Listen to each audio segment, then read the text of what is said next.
Hi! I want to start today's episode with a very functional, multi-purpose grinding machine.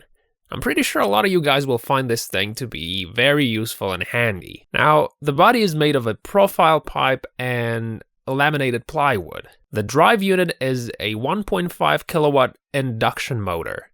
The RPM is set through a frequency changer.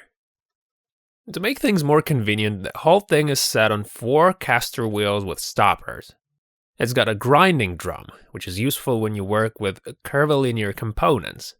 Now take a look at the way the sandpaper is fixed. As you can see, there's a slit and a usual ruler on the inside. This thing has 3 separate caps and 3 different rings with a proper diameter. 2 seconds and bang, you're ready to use that grinding wheel. In this case, the table is set at 90 degrees towards the abrasive. Unscrew the cap, and you get the quick access to the mechanism.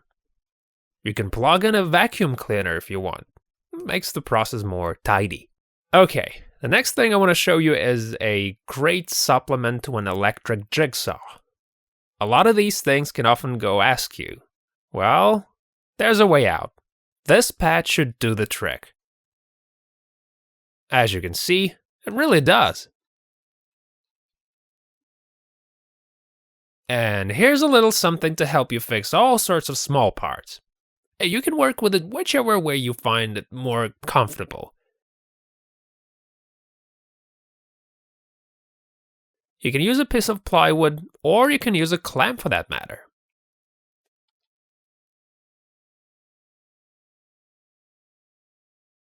And so I also got across this interesting guide rail angle grinder accessory. It's got rollers, and as you can see, the guides here are the pipes, and there's also a profile pipe with magnets. And so lastly, I would like to show you an angle grinder splint. And by the way, why don't use magnets in the same way they were used in the previous solution? This way, clamps won't be necessary. It'll make this thing more compact and simple. What do you guys think? Share your thoughts in the comments.